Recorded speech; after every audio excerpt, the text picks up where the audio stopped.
Hey everybody, welcome back to We Are Podcast. This is Camp Slash Horrorcast Season 3, Episode 3, Session 9. If this is your first time checking out the podcast network, we appreciate it. Please head over to your favorite podcast app, Spotify, Stitcher, Podbean, or iTunes, and give We Are Podcast Network a like. And just a reminder, Camp Slash Horrorcast is a weekly live videocast available on Twitch and YouTube. We go live every Monday at 8 p.m. Central Time at twitch.tv/WeArePodcastNetwork and youtube.com/WeArePodcastNetwork. As the Camp Slash Horrorcast is live, I will not be editing the audio for this podcast, so what you saw live is what you get here. Please come watch the stream every Monday at 8 p.m. And if you want to see the previous streams, go check out our Twitch or YouTube channel. And for a full list of future films we'll be watching, please head over to Facebook, Instagram, and Twitter at /WeArePodcast. All links can be found in the description. And with that, on to the Horrorcast.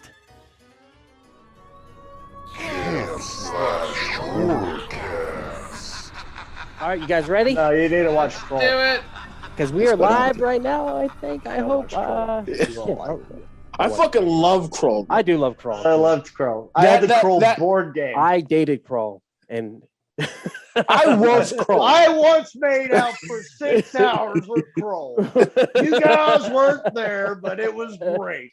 It was me and Bill Brasky, and we watched Kroll for 8 hours straight. To Bill Brasky. Bill Brasky. All right, guys. Hey, everybody. Welcome to Camp Slash Horrorcast, where we talk horror movies from the past every Monday at 9 p.m. Central Time. I'm your head camp counselor, Duck. I'm here with other head camp counselors. We have David. Just have an exit plan, dude. Jessup. David, how are you doing today, sir? I'm doing pretty good, man. Thanks for asking. Fuck yeah. And kudos to you for the show you did yesterday, Nightmare on Beltline. That was awesome. Did some Arthur Fleck. You came in strong. You did, what, 2.5 minutes of Arthur Fleck actual stuff from the movie? Yeah, I actually did. And I felt the audience really, like, half got it, and the other half was like, what the fuck is going on? Right. What, And what is happening? It was the perfect half reaction. of you want to become a fucking murderer? Yeah, well, what's so fucked up is I was watching Joker all day Sunday and picking things out to say, and I really freaked myself out because the scene where he stabs Randall with the scissors, I found myself smiling.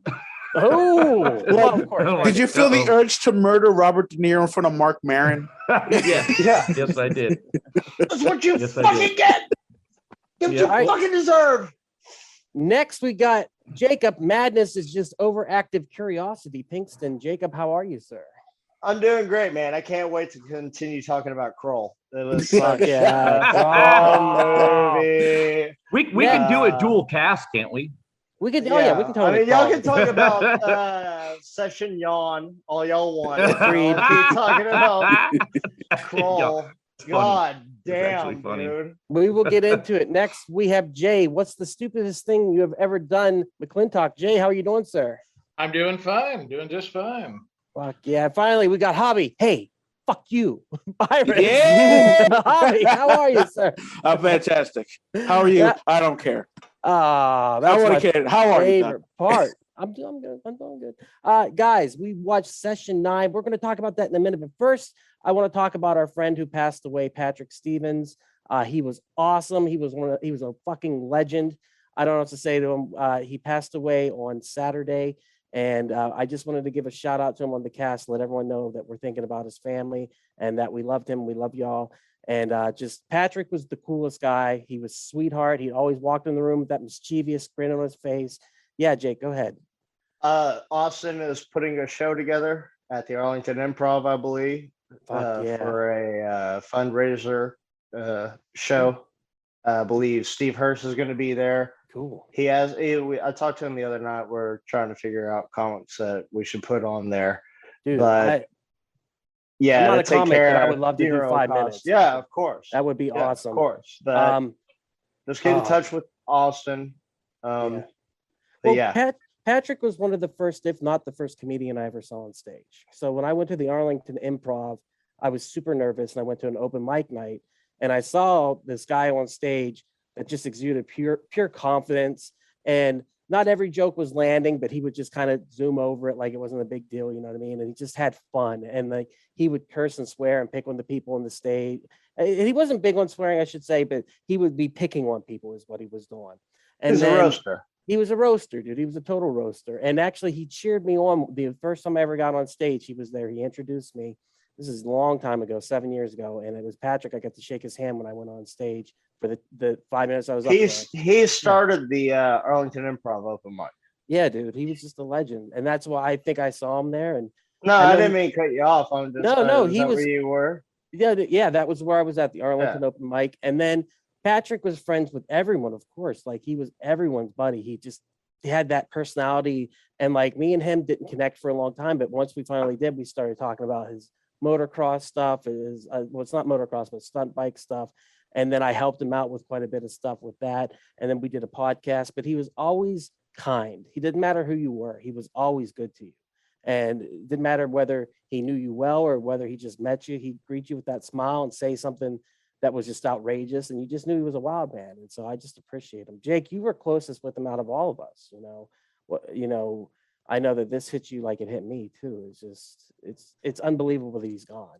You know what I mean? It's just unbelievable. It's surreal, but I mean, you know, life, that's the way life goes. I think you said it best. He went the way that he wanted to go, you know, going fast and just on his favorite holiday of the year. You know, there's something to be said about that. And so simulation. Did you guys ever have any interactions with him that were I had Facebook interactions with him. Like he was always he was commented a lot on my Facebook, and he was super nice, but I never was like, I never met him, I never performed with him, but he was a super cool guy. Yeah. One of my favorite Patrick Stevens isms is when he used to collect food. He would eat off of everyone's tray that he brought back. Yeah. And he never got sick. He was obsessed with chili cheese fries.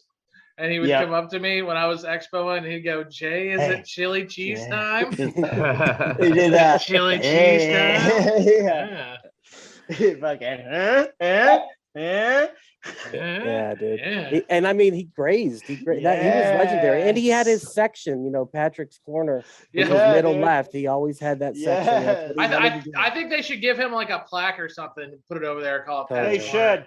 Totally, yeah, dude, and it is Pat's Corner, but like tables 60 and 70 through fucking 63 and 74 or whatever. Yeah. I remember one time they tried to put him in a different section. He's like, but no, this isn't gonna work out. Like this is my thing. I don't know. I know 7 tables, and these are my tables. Yes, that's freaking awesome. And Javi, you said you interacted with him too, once or twice. Yeah, a few times. Like he would just come into the box office, especially on Saturdays when he showed up early. And like I remember the first time I met him, he just like put down his motorcycle helmet. He's like, "Hey, you like videos?" And then he just like showed me his YouTube channel, and like of him just riding around like just riffing for the camera. And we just talked about his videos. And, yeah, it was kind of like that. And then he would just like show me his stunt bike. Oh, that's pretty fucking cool. And they were like, "All right, I'm gonna go to work." And he would just like go serve. He's even got a credit on Netflix, kind of. He's got a credit on a lot of Vivid videos, I'll tell you that. Because when I interviewed him, he put out a stack this tall and said, "Look at him." And I said, "I'm talking to you right now. I don't want to look at the book." Thank you, Mike Stryker. Yeah, dude. He lived so much life in the 44 years that he was here, and like he had multiple jobs, multiple entrepreneurships. Like he did so much stuff. Such a cool guy, and we just wanted to give a shout out to him. And wherever you're at, Pat, just know that we're thinking about you and we love you. We're gonna miss you. So if you have alcohol or a drink, let's cheer to Patrick Stevens. I'm drinking it up tonight, folks. So cheers. Javi, take a smoke if you got it. Oh, I can do a Love you, Pat. We're gonna miss you, man. Pat. With that said, let's get on to the movie here. We watched Session 9, Session Yawn, as before we get into this, which one of you rat bastards hated this movie? Oh, I didn't hate it. I recommended it. I fucking hate it. It's the worst goddamn thing I've fucking seen. I got shit for Monkey Shines, and this movie fucking sucks. Goddamn nuts, dude. So let's I get have into so many issues with this movie. release date August 10th, 2001, with a running time of 100 minutes. Box office 1.6 million. An asbestos abatement crew wins the bid for an abandoned insane asylum, which should be a straightforward and rather rushed job, is complicated by the personal histories of the crew. In particular, Hank is dating Phil's old girlfriend, and Gordon's new baby seems to be unnerving him more than should be expected. Things get more complicated as would-be lawyer Mike plays the tapes from a former patient with multiple personalities, including the mysterious Simon, who did not appear until session 9, and as Hank disappears after finding some old coins. All right, yeah. You just recited the whole movie. Why even talk about it? Like, that's all it was. You're right. That's called reading the plot. Yeah, that's my all. bad, my bad. No, that's all. That was the whole fucking movie. What happened was I was talking with Hobbs before, and I didn't really look at it, and so I just copied and pasted it. My bad. And let's watch the trailer real quick, because I always forget to show the trailer. Let's see if this trailer shows it as a insightful movie or a piece of crap.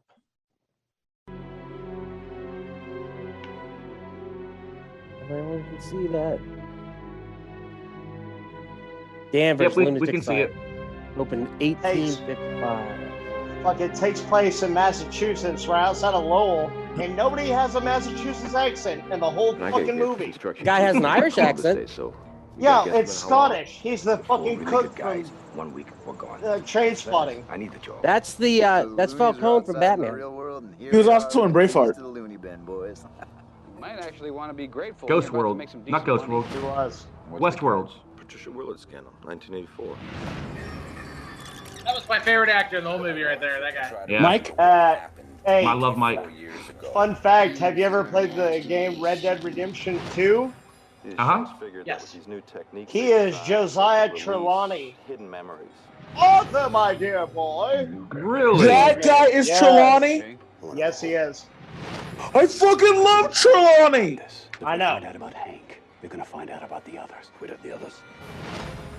Murder. Dude, even the trailer isn't selling me. Like, it's so bad. He looks like George Bush. So that kid right there, y'all seen Empire Records? That's Warren. Warren. The shoplifter. Boys don't cry. Brendan Sexton III. He was also in this really good movie called Welcome to the Dollhouse. I love Welcome to the Dollhouse. That movie's so Bro, good. Bro, I fucking love that movie. Eric serious? Babius. I'm thinking about getting fingered. Yep. And like, he was the kid that was, hey, ugly, today at 3 o'clock, I'm going to rape you. Yep. Oh my God, that movie is so good, man. Yeah, it really is. And yeah, Eric Babius was in that. With his long red hair. Oh my God, those scenes were just so uncomfortable. All right, guys, let's get into the uncomfortableness of session 9. I mean, the greatness. I think, we're going to be divided on this one. This is going to be great. So David suggested this one. 2001. It didn't feel that old to me, so I It felt old. Cool. David Caruso. This is before CSI Miami came in and became hot news. There's only that one scene where he overacts where he goes, "Hey, fuck you," which I absolutely love. Other than that, everyone's pretty on point in this movie. The problem is nothing really happens. So please disagree with me, someone. What happened? How does nothing happen to you in this movie? Nothing happens. He How? kills some people at the end. Did you? And that's nothing happening to you? It was boring. The third act made no sense. Did you see this? Did you see that twist? Burn. Did I see the twist? What No, twist? it made no sense. What twist? How did that twist not make sense? What So, twist? okay, guys, everyone calm down. Wow, that's coming from you. You're telling us to calm down. So one of the very first scenes of the movie, when they're in the insane asylum and he sees the wheelchair in the hallway, and you hear this kind of ghostly spirit, "Hello, Gordon." At that moment, Gordy becomes possessed by that evil spirit. Yeah. He goes home that night and kills his wife and child.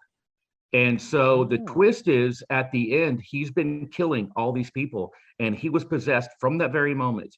And that's one of the things I love about this movie is going back and rewatching it again. It's beautifully atmospheric. I love the location, the fact that the insane asylum itself is a character in the movie. Absolutely. And I love the slow burn of the story of you find out that the little girl actually killed her brother because he hurt her. And at the very end, you hear that great line from the disembodied spirit when he goes, "I hide in the weak and the wounded." And Gordo was weak and wounded. And that's how he was able to possess him. He was desperate for a job. He was stressed out about his family. And that's where that demon was able to possess him. And then you find out at the very end, and I love the scene too, where he's talking to the broken phone. He's like, "Please just let me come home. Please let me come home." Well, the dog, the wife, and the baby are murdered in that house. And you see him like when he's got his leg is burnt, it's because his wife spilled that boiling hot water on his leg, and that's where he snapped. That's when the demon was able to take him over. I think it's a great film, but you know what, guys, film like all art is subjective. House defended. Hey, that was pretty good defensive. Good That was job. pretty good. Shut up! God damn it!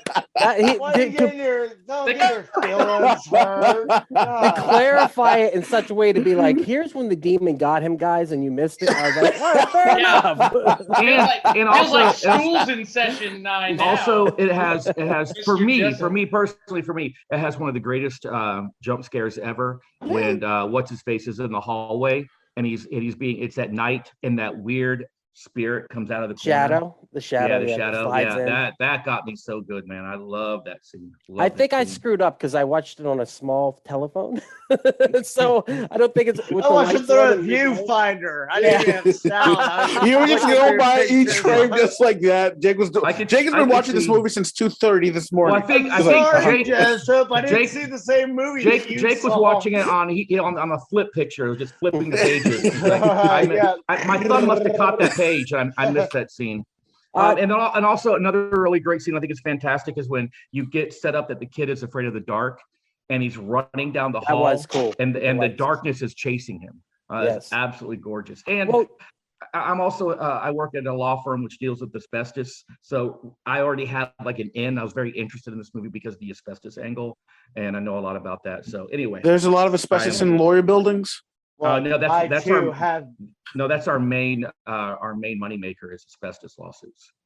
I was gonna say I have mesothelioma, so I mean, I don't know. Easy for you to say. Yeah. How does it feel to have the shoe on the other foot now, Pigston? If you have mesothelioma, we can get you a lot of money. No, man, I wish I did. No, you don't. Dude. That's like a chump.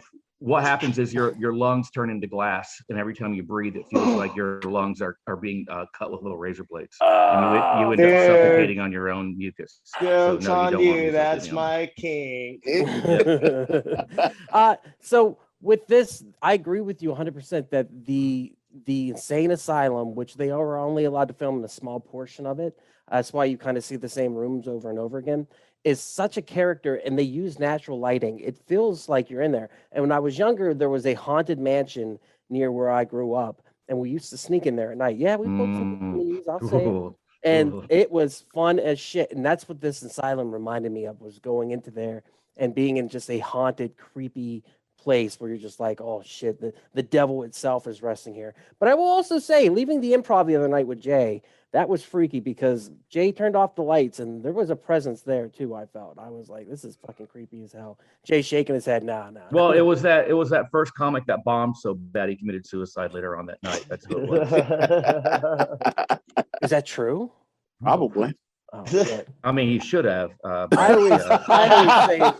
always say it's haunted by the spirit of so many comedians lost in time. I can just imagine Jessup actually heckling an open mic like that. Kill yourself, noob!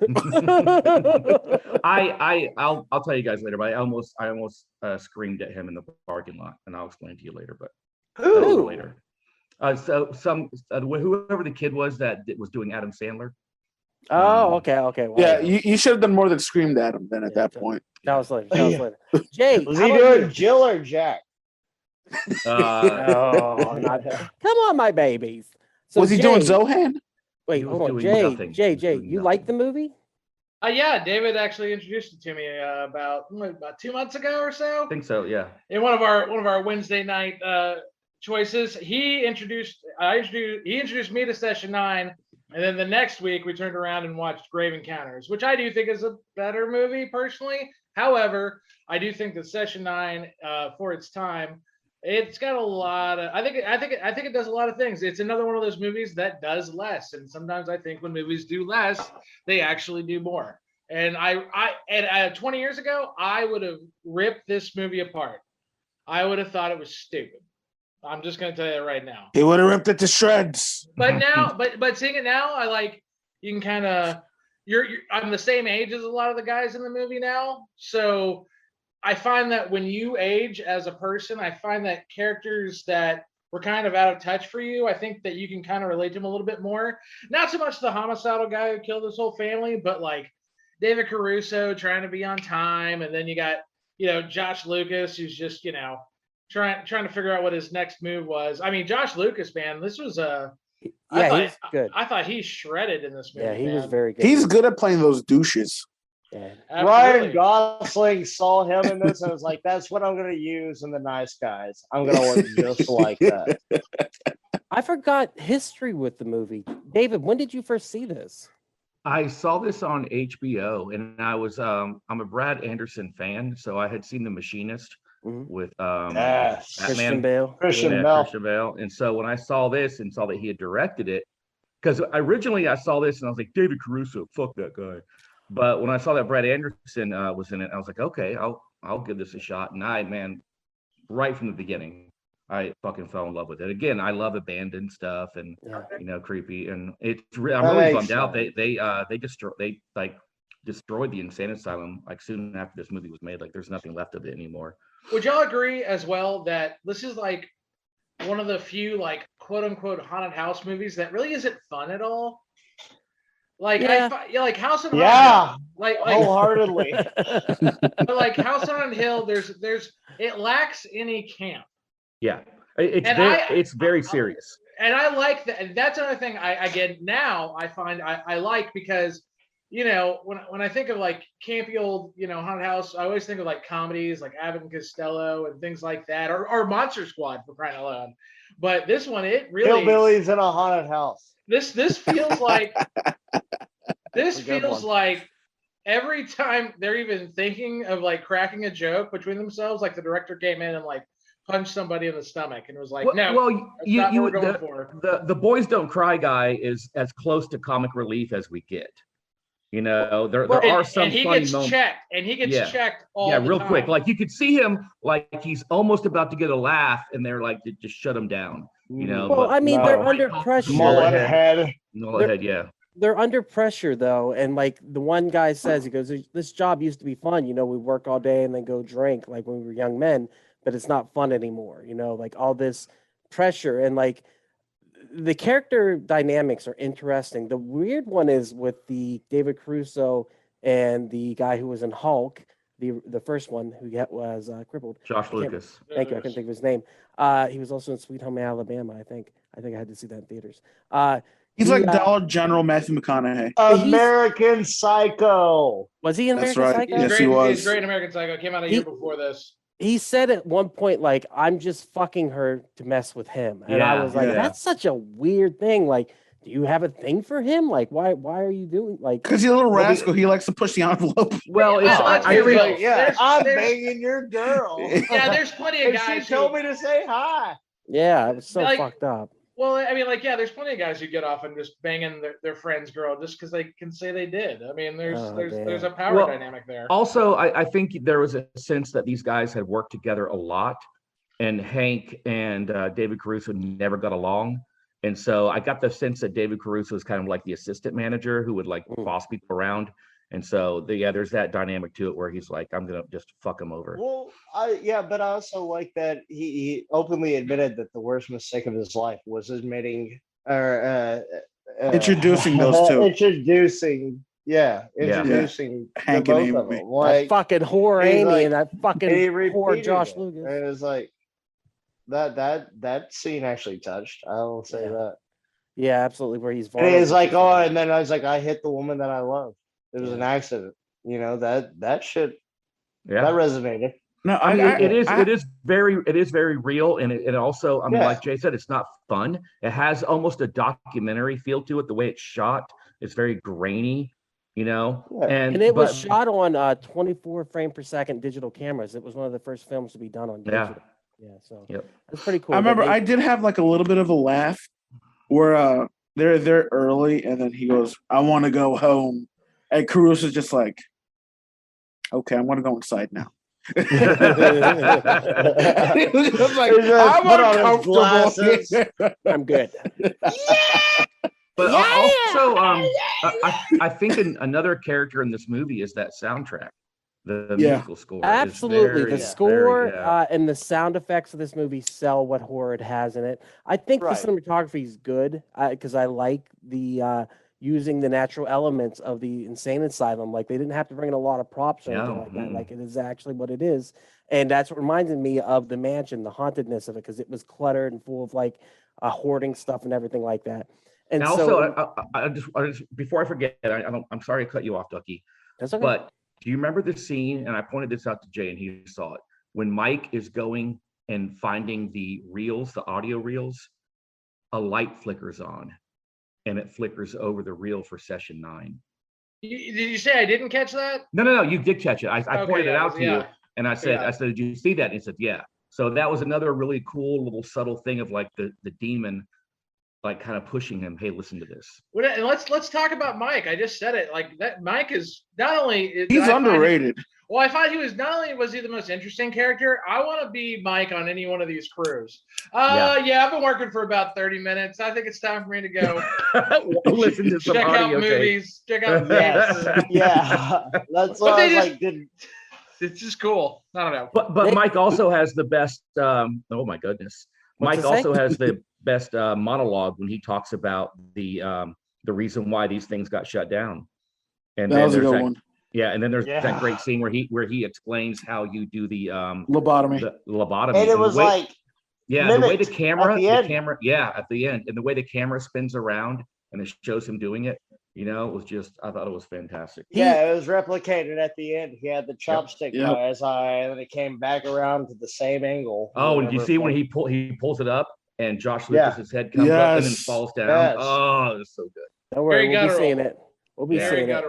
I like the satanic panic aspect of it, where he brings up the story about the satanic panic and the horribleness of it, because there was a book released. I can't remember what the name of the book was, but it came out, it was all lies. And so the whole time he saw it, I was like, that's not true though. Like satanic panic was a big old hoax that happened and was perpetrated just for whatever reasons. Paradise Lost. But in all fairness, I'm not even blaming this on the 80s, but satanic panic, that's thousands and thousands and thousands. The Salem witch trials was satanic panic. Exactly. Yeah. It always comes back around. The Spanish Inquisition, that was satanic panic. I mean, dude, that's a story as old as time. I think that the 80s made it the most metal, but I'll say this. But I mean, but it's cyclical, and I think even now we're starting to kind of creep back into it a little bit here and there. I would say QAnon's probably satanic panic with the, I'm not gonna argue. But what's Ducky? What Ducky's talking about though, and it's a very good point, is that in the 80s, what happened was insurance companies, they found a loophole where you could take somebody and put them, hypnotize them, and give them false memories, and so these people were given false memories of like being impregnated by a satanic cult and then having a baby removed and sacrificed. There was a child care place in California that was one of the biggest scandals ever. And it was this huge satanic cult, but they found out it was actually fucking psychiatrists or therapists working with insurance companies to have these outrageous bills to implant these false memories. And it fucking destroyed this mom and pop operation that had like a fucking little, but of course, shows like Geraldo and like stuff like that, daytime shows. They loved it. Yeah, they ate that shit up. Were they bad guys in Dragnet? Was that them? Yes, that was them. Yep, good call. I'll go on a Dragnet deep. The ones with the sheep leggings. Yeah. Look at Javi over there. He's totally either zonked out of his mind or freaked out. I can't tell. It looks like he's sitting in a cloud of smoke. Right now. I am Well, so high, but I'm enjoying this conversation right now. Did you guys see that documentary I sent you about the insane asylum? And it was one of the it was one of the things that happened where it caused because insane asylums they serve a purpose, but the problem is they abused a lot of people too. Yes. And one of the problems is now they closed them all down. Now all those crazy people are just homeless. They're on the street. But what was happening was there was this one up in, I think it was upstate New York, where they would take the people and they would make them do talent shows. And like, it was just absolutely brutal how they were being treated.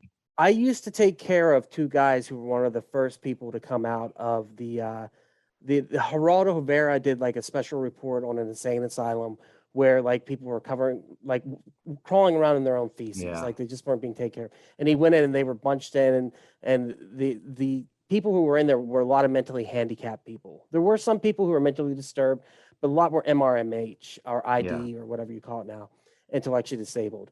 And so I took care of two guys who came out of that, and they were one of the first two to go into a living home situation. And they were awesome dudes. They were really, really cool. But it was terrible because in their books it would describe, because they had books of history, like how they would just put them in a room and just hose them off, basically. Yeah. Like the way that they were taken care of was atrocious. So to put them in living homes, and he says that, he goes, they go into assisted living facilities and stuff like that. And that is what ended up happening. These asylums have a history of torture and abuse and just horribleness. And I think things like that imprint. And I think you can even feel that throughout the movie because it's a real location and you can feel how creepy it is. Is the movie particularly scary to me? No, it wasn't. But the atmosphere is definitely creepy and it holds up very well. It's a good thriller. And I would love to go ghost hunting there. I think that would be amazing if we can talk Javi into going on the hobby. Why can't you guys ever just go ghost hunting without me? Because we need you. You don't need me. I will be terrible. And any type of haunting. You see, that's exactly why you're gonna exactly over there for fucking bait. I know those words were not eligible, that I just fucking vetoed myself hardcore. I'll be terrible. I had my hobby app out and it explained everything. It's like, you guys just want me to go in case there's like a carnivorous creature. It's okay, it's got a hobby. It's going to be a while. Yeah. We can get out of here. You want to make fun of me, but I'm going to meet some chick on Tinder and fuck her. It's true. What if the ghost had like a really big ass, though, Javi? I'll be like, you guys stay. I got this. I think I can exercise this demon. That spirit's going to ask me to leave, and then it's going to file charges against me. Like, yo, you won't believe what this freaky human just did to me. So, Javi, did you like it? I'm sorry. The movie? Oh, yeah, he liked it. Yeah, it slaps. I love this movie. I thought it was good. I don't think it's a horror movie. I think it's more of a thriller. I kind of got like very Identity vibes from it. With John Cusack, the twist ending. It was a good twist.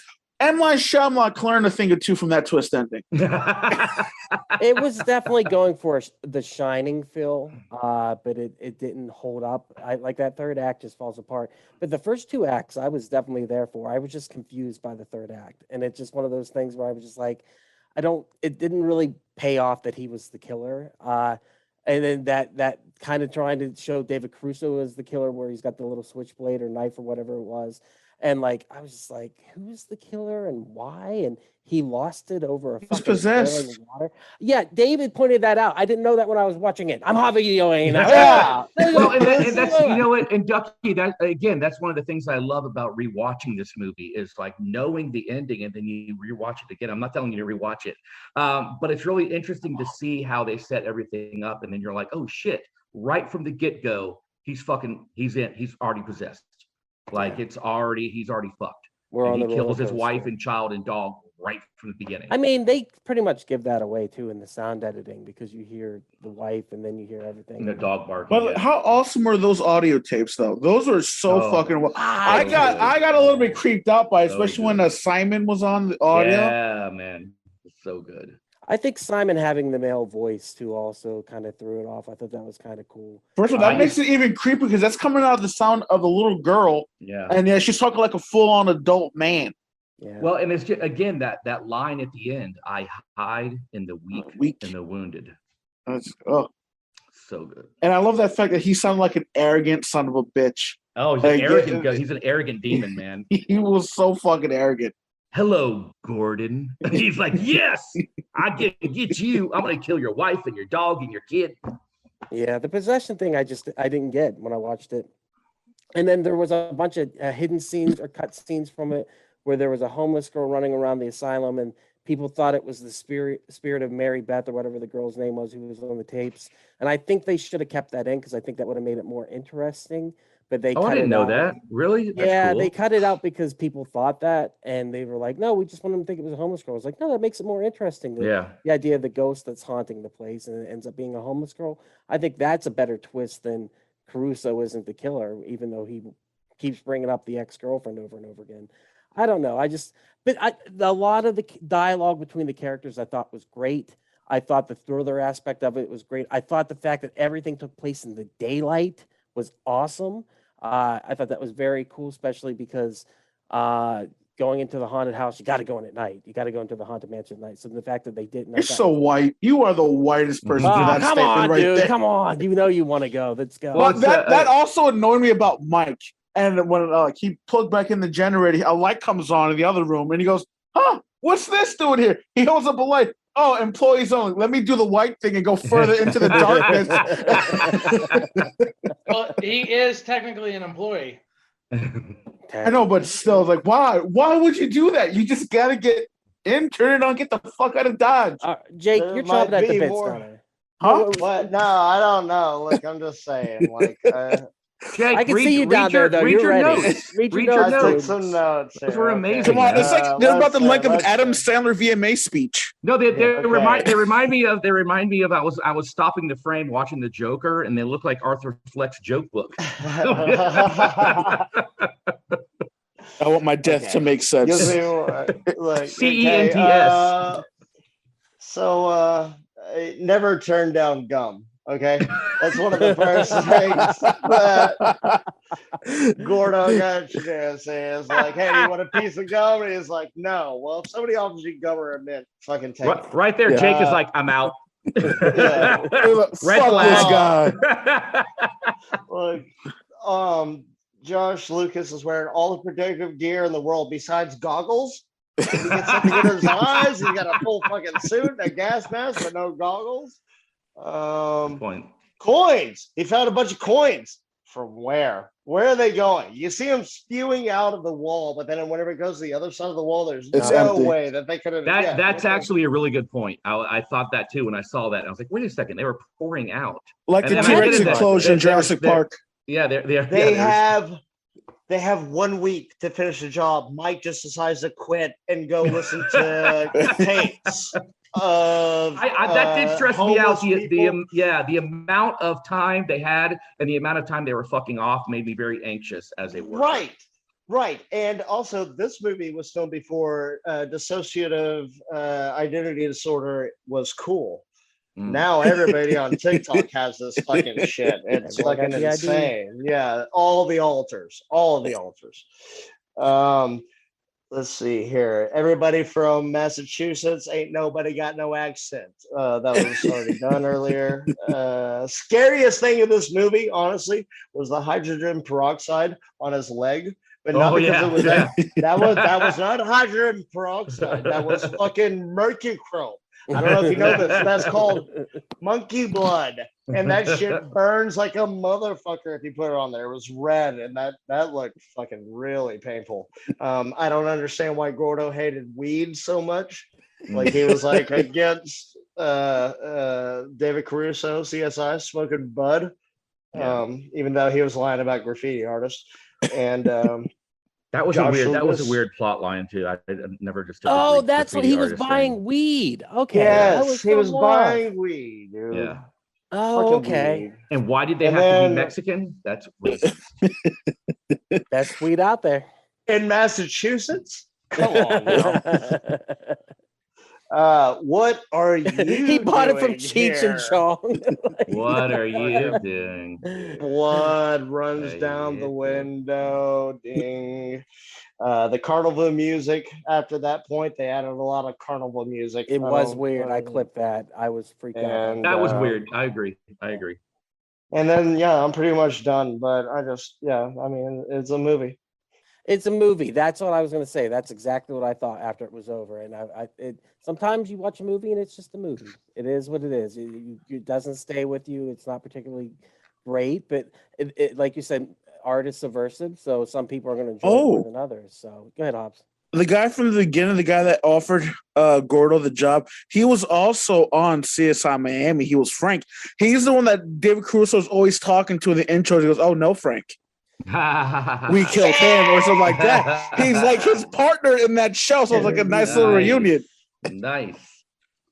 Well, guys, anything else about this? Is before the movie, though. I mean, before the show. Yeah, I know, but it was like a nice little like. I didn't realize that until just like, holy shit, that's Frank from CSI Miami.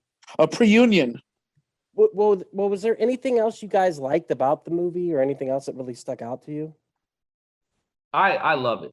It's one of my I wouldn't say all-time favorite movies, but I really enjoy this movie a lot. What is the biggest takeaway for making you love it so much? I do want to know. I think it's the insane asylum, man.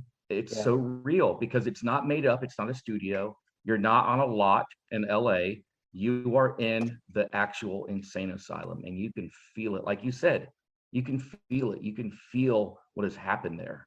And I love the last shot is an aerial shot, and it shows you above the insane asylum, and you see just how massive it is.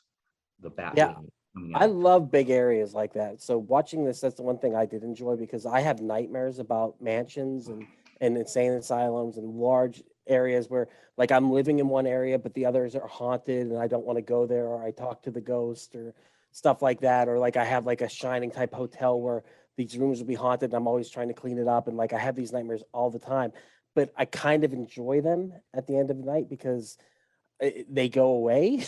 But it's also kind of inviting, the idea of the Shining idea that he gets to be part of it, you know. And it's same thing with this. Like, I just love haunted areas, and I love haunted. You like that? Yeah, I love haunted. You want to see some old naked crone in your bathtub when you're going to go take a shower? Like, what are you doing here? You crazy old lady. Put some clothes on. I just want to wash my ass. Duck might be into naked crones. Let her watch you wash your ass.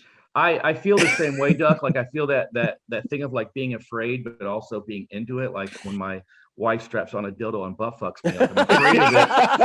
But when she goes in, it's like, this feels good. Yeah. You know, you get up really close and it hits that sweet spot, you know. But again, I don't know if I'm afraid of it because of the pain, or I'm afraid because I like it. You know, it's very. Wait, is that what I was thinking about? It's the almost. I guess it's the same thing, Duck. I guess. Oh, yeah. I see the correlation. Yeah. Javi, why? All right. I thought I was going down the line. I got lost. So, what else for you guys? Enjoyed it? Actually, more of this butt fucking thing. That sounds on that. No, the next thing. I want to know final thoughts on the movie. Does anyone else have final thoughts? Final thoughts. Okay, I liked it. Boom. Roll clips. Okay, let's go to recommend. What a kid, though. Let's go down the line. Javi, do you recommend it? Fuck yeah, I recommend this movie. Right on. David, do you recommend it? If you like indie horror films, yes, recommend it. But if you don't like slow burns and you want like Paranormal Activity and stuff like that, don't watch it. This is an art house indie type of film. You like The Witch, you like Hereditary, you'll probably like this. Jay, recommend it? Both of those movies. Absolutely. So Jay, you said absolutely? Yep. All right. Jake, you love both those movies and you hated this. Do you recommend it? I didn't say I hated it. Jessica, I'm totally sorry that like we get along. We agree on most things, yeah. I think. But I gotta say, I didn't know. Listen, I totally get it, man. Yeah. I totally get it. And like I said, man, it's like that. That's what I mean. It's like it's not for everybody for sure. Upon a second viewing, I do like movies like that I don't get at first, that I can watch on a second viewing and go, okay, this makes sense now that I've seen the ending. Like you can put little pieces together. Yeah. I respect that and I get that. And I might give it a second viewing and I might come around on it, but for now, it's a hard pass. I'm gonna go with Jake on this one. This one, the first two acts had me going, and then the third just fell apart for me. And I think David kind of explaining the demon possession makes it better now in retrospect. It makes much more sense. Makes more sense. And so now I'm like, oh, okay, that's good. And so I'm happy that you explained that. But at the same time, I just that third act, my initial viewing. And I understand that because at the same time, you shouldn't have somebody explain a movie to you. You know, so I get it. I totally get it. Someone shouldn't have to come in with a fucking chart.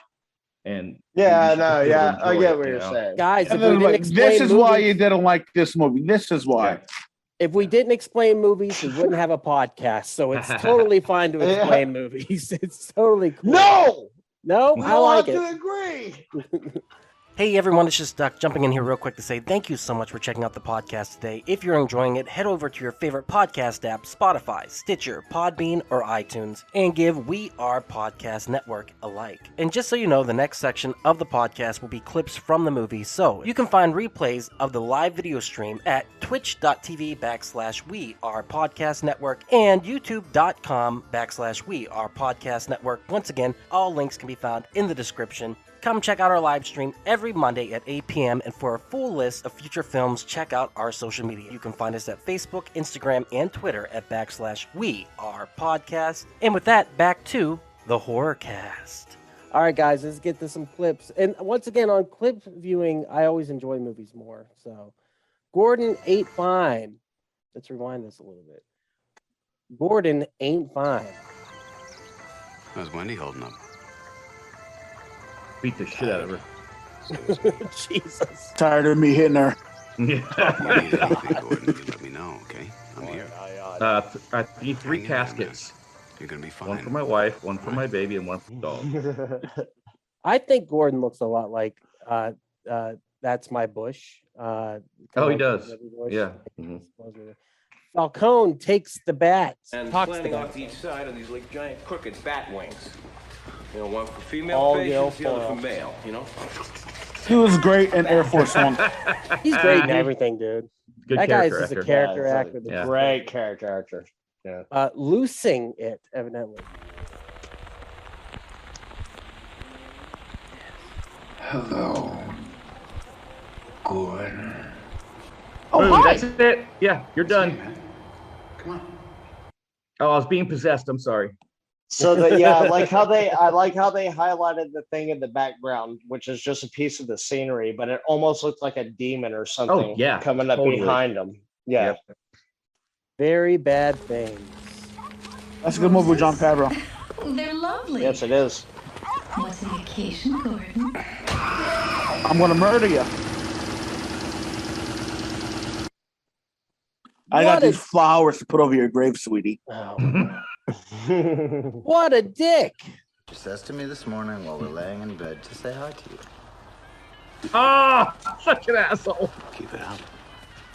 Yeah, I got it up. That's the problem, right? God damn it. Such a dick. Yeah, keep rubbing it in. Or rubbing it out. Who knows? Some extra dialogue that was cut from the film. Right. Fake story. New kind of therapy took off. Repressed memory. Is it a fake story? Yeah, he said it never happened. These new techniques they designed, they could release. Thanks for ruining it for me. Hidden memories. He said it in the movie. Mike ruined it for you. Don't watch it. You even movie, bro. Patricia, with the help of the doctors, recalls that I wish I could have looked it up somehow. Her father raped her. So this guy, Jake, that's Josiah Trelawney. Yes. God damn. I did, boy. Are you afraid of the dark? His face. Dictophania. What the fuck is it called? Nyctophobia. Yeah. Go down and check the breaker box. No, I can't do that. So Why? I got nyctophobia. Yeah, bro. I honestly thought he was just making that up. yeah, so did I. I was like, this mush brain, how does he even know what that is? And I had to look it up. I love Mike's reaction. He couldn't even say just, I'm scared of the dark. Yeah. I thought he was Theo Vaughn. I didn't know what was going on. Sessions. Like Barinholtz. Mary. Have you seen our doll, Mr. Doctor? Who am I speaking with? Mary got a China doll from her mommy. Who did the voice? Holy fuck, it's Rob Zombie's wife. Sherry Moon Zombie. She's in everything. Sounds like her. Money. Thank you. Money. There's gold in them walls. Yeah. This is it. Gold in the world. Old This Man is one of Highland. Willie's treasure. I'm going to casino school, boys. I just love the idea that there's a ghost on the other side just shoveling it out as quick as possible. And other ghosts are joining in. Come on, Carol, get in there. Yeah. I spelled weird wrong. Hank, when you and Amy have a kid, you'll see how hard it is. Me and Also, Amy, the kid with he Amy. describes riding this fucking tile scraper like riding a lawnmower. He's like, yeah, it's pretty much the same thing. Not at all. Like, Real anyways, quick. go on. This is Carry on. it's the weirdest line of the movie. I just fuck her to beat on Phil. What the fuck does that mean? He fucks her to, take it to Phil. Goat him. I think Jay said it best earlier. Sliding scary. Here it is. Here's your scene. Oh, I love this scene. And it does come out all creepy like a puppet. It's like a Blue Man Group. Oh Yeah, it's so good. Looks like Crazy Frog. It's a crazy frog. Casino school. No. You hang in there. I'll call you The back. worst lie ever. Okay, how fucking excited is he? Oh, That- yes. Yeah. That he his- left her. Yeah, it's like, well, fuck yeah, he's a piece of shit. Yep. Yeah. Yeah. But it's not gonna help him, but he's like he's positively giddy. Yeah, he's He back in loved the it. game, dude. No, he's just happy that she got hurt. Oh, he's gonna get that puss again. Our favorite piece of shit, Hank, went to Amy's last night, packed his car, told her that he found his meal ticket, and then bolted to Miami to casino school. Lucky fuck. So me and Amy have a chance. I'm getting her The back. game for the happily ever after. You know where he's going right after this. It was meant to be. What? Graveyard. It was It's a meant cool to shot. be. It's a cool shot. Beautiful shot. Then there's that music. It's again, an the sound exquisite design. shot. Yeah, the score saves it a lot. He ate some of those mushrooms right there. Simon ate some of those mushrooms. You Yeah, tell pick them up some of they that played a score portobellos. and then they played it in reverse. Yeah, I kind of like that too because it kind of goes along with the tape thing where he's rewinding the tape and the sound Yeah. of the backwards stuff. That's kind of cool. Nightmare. It's not here, Gordon. Later. Gordon! Gordon! That's the best scene in the whole movie. Gonna get Gordon. Going Ugly. to get ugly. This is a weird little scene. You know He what? smokes I haven't. so weird. He Who cannot taught this roll a guy joint how to either. fucking If smoke you saw the a joint joint? that he rolled, he fucking rolled a shitty joint and then It was he had pregnant. and he had a perfect one in his mouth after the fucking scene was over. But that's one of the main things I've noticed is he cannot roll a fucking joint, dude. Sorry. Just like that. Ugly. Like your joints? Lobotomy, and yes, I had to look up how to spell. So, dude, did you score in a scratch or what? Yeah, dude. Why are you here? Doing here. Hank.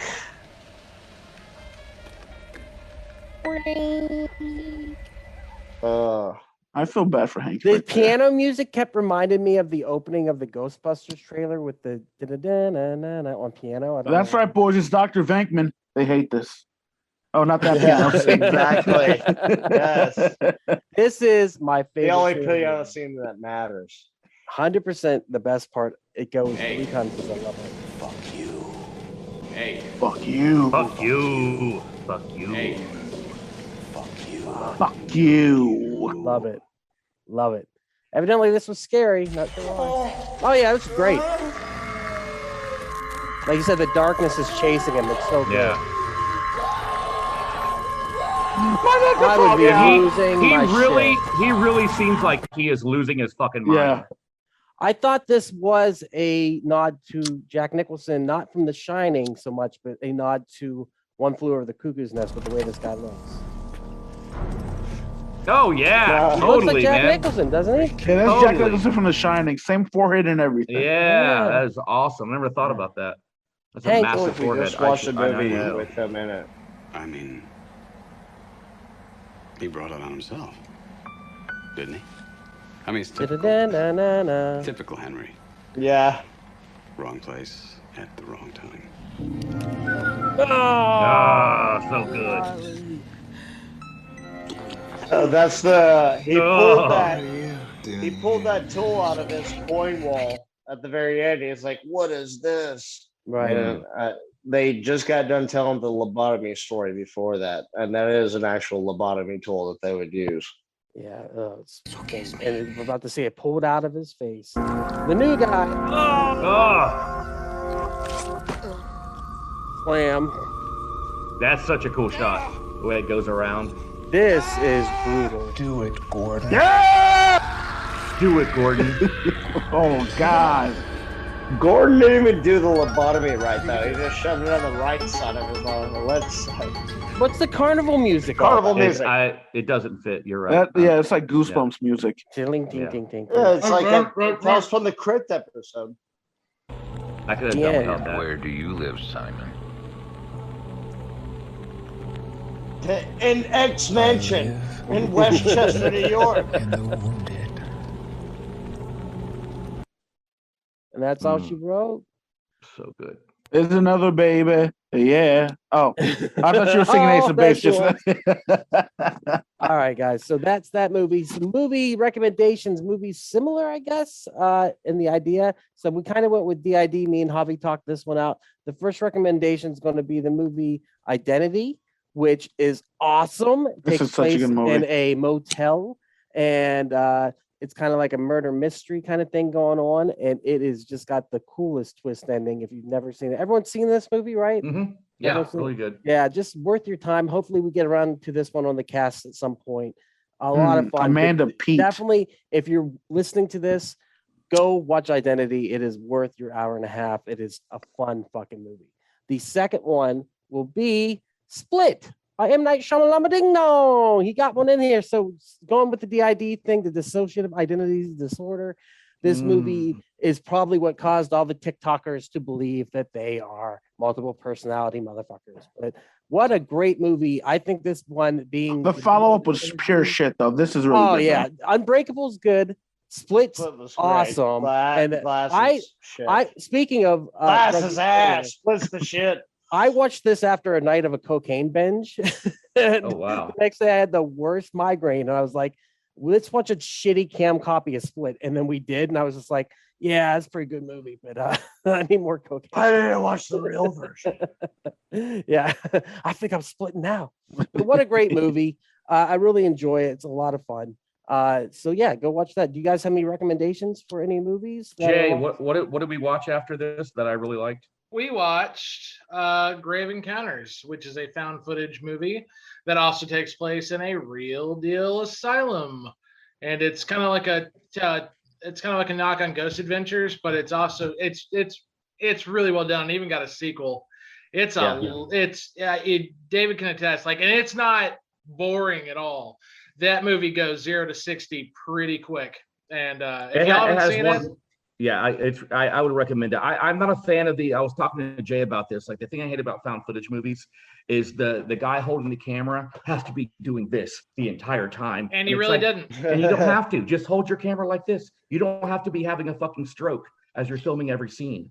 Right. But one of the things I love about it, and I don't want to spoil it, but there's a technique they use in this which really amps up the tension to it's very Blair Witch. It's like Blair Witch in an insane asylum.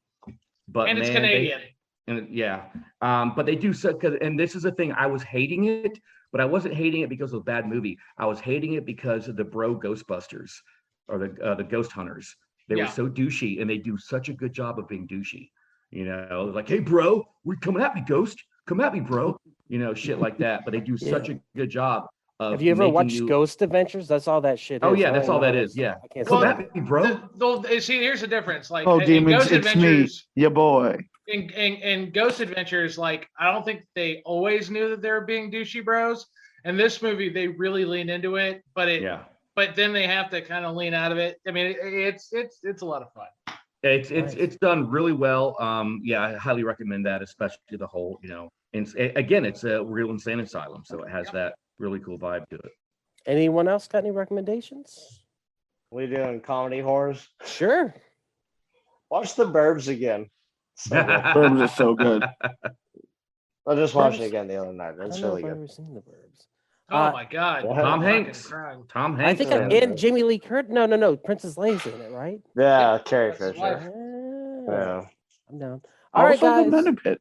Let's say Ego Phoenix. Yes, you finished. Where did you end up finishing on, Jay? No, I didn't actually finish up because we were so busy at work. So this is a month left undone, but it's all good.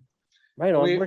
Where can everyone find it still? It's on Ego. It's facebook.com/Ego Phoenix. Kind of tailed off towards the end, but dude, it's just true that when I started the whole thing, I just had a lot more free time. That's a lot of effort doing shit like that, man. It's a lot. Now of it's like, and then it's nowadays. It's like I think for anything next year, I'm gonna definitely go. I'm not gonna do every day, but I'm gonna do like maybe 3 or 4 and really put some production value behind it and have some fun. Once a week. Yeah, once a week, man.